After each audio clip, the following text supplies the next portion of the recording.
और मैं ऐसे कहता हूँ इसलिए बात के लिए नहीं कहता कि ये कोई महानता है, मैं आपको दिखाना चाहता हूँ कि आपको समझना होगा कि आपके इमोशंस को कौन समझता है, आपके इमोशंस के साथ कौन खिलवाड़ करता है, आपकी भावनाओं का प्रयोग कौन कब कैसे करना चाहता है।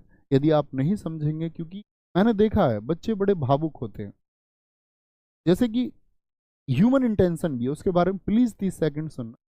ह्यूमन इंटेंशन क्या चीज है? जैसे आप आज एक आदमी को देखें, एक ही आदमी है, आपने देखा वह सड़क पर एक रिक्शे वाले के लिए धक्का लगा के उसकी मदद कर रहा है, तो आपके मन में कैसे विचार आएंगे? आप कैसे कमेंट्स लिखेंगे? तब वीडियो के नीचे आप लिखेंगे कि वाह, मतलब पॉजिटिव होगा ज्यादातर। कोई इक्का दुक्का वो महारथी होगा जो बुद्धि के अपर लेवल पे होता है, वो कहेगा कि वीडियो बनवाने के लिए मदद की गई। उस तरह के लोग हमेशा होंगे। वही सेम आदमी कल आप देखें किसी रिक्शे वाले को पीट रहा है, तब आपके अंदर कैसा भाव आएगा? आदमी वही है जो एक दिन रिक्शे वाले की मदद कर रहा था और अगले दिन एक अन्य रिक्शे वाले को पीट रहा था, आपके अंदर क्या भाव आएगा? तो सीधी सी बात है, एक नेगेटिव भाव आएगा। तो यानी कि दोस्त, हमारे जो इमोशंस है ना, वो सामने क्या है उसको देख करके बदलते हैं, उसी को देख करके परिवर्तित होते हैं, और हम भूल जाते हैं ये जो इंसान है इस काम को कर रहा है, हम उसके बारे में विचार तक नहीं करते कि ये सकारात्मक प्रवृत्ति का है या नकारात्मक प्रवृत्ति का व्यक्ति है। भाई व्यक्ति तो वही था जिसने एक दिन मदद की, और एक दिन क्या किया, एक दिन क्या किया आपका, एक दिन रिक्शे वाले को पीटा भी। तो यानी कि अब आप सोचोगे यार ये दो तरह का ऐसा क्यों, मानसिक संतुलन क्या इसका बिगड़ा हुआ है? तो हम घटना के पीछे के सत्य को कभी नहीं जानना चाहते, हम तो सिर्फ ये देखते हैं कि प्रत्यक्ष रूप से हमारे सामने क्या है, और हम अपनी एक राय बना लेते हैं।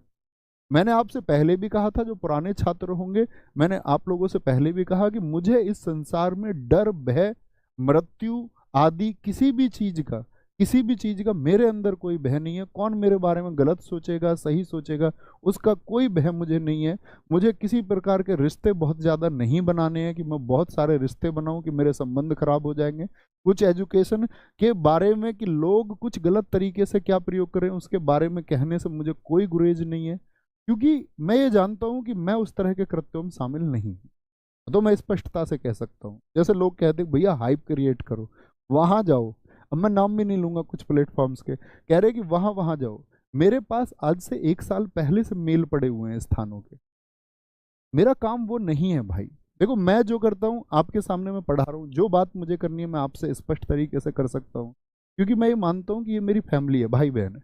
मैं अपने घर की चीज़ें आप सब लोगों के सामने पुट कर देता हूँ, जो कुछ है मम्मी पापा घर भाई बहन वो मैं सब दिखा देता हूँ। ऐसा कुछ छुपा हुआ नहीं है, सब कुछ स्पष्ट है। कुछ भी है प्लस होता है, मैं कुछ लूंगा या कुछ आपका खरीदूंगा भी, कुछ बेचूंगा, तो वो मैं सोचता हूँ कि आप लोगों को पता होना चाहिए। उतनी चीज़ें मैं भर कर देता हूँ, मेरे लिए वो काफ़ी है। लेकिन ऐसा नहीं है कि भाई आज के देश के माहौल के चलते हुए मैंने आपको हमेशा सिखाया, हमेशा हमने इसी एक आधार पर बात की कि हमको जो भाईचारा है वो इसलिए उसके बारे में शब्द नहीं बोलने हैं कि सामने वाले को अच्छा लगेगा, वो हमारे हृदय में बसना चाहिए, जात पात से दूर और धर्म से दूर रह के। क्योंकि दोस्त एक दिन आपका अंत होगा, और आप सोच लेना, जिस शोहरत, जिस बेईमानी, जिस घमंड, जिस धर्म, जिस जात, जिस पैसा, जिस घमंड, जिस जलन, जिस प्रेम, जिस प्रीति, जिस द्वेष के चक्कर में आप थे, वो सब खत्म हो जाए।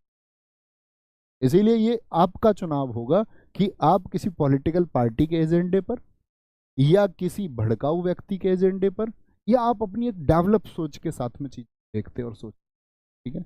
तब सही एक कंक्लूजन निकल के आएगा, तब जो आप सोच पाएंगे वो सबसे बेहतर होगा।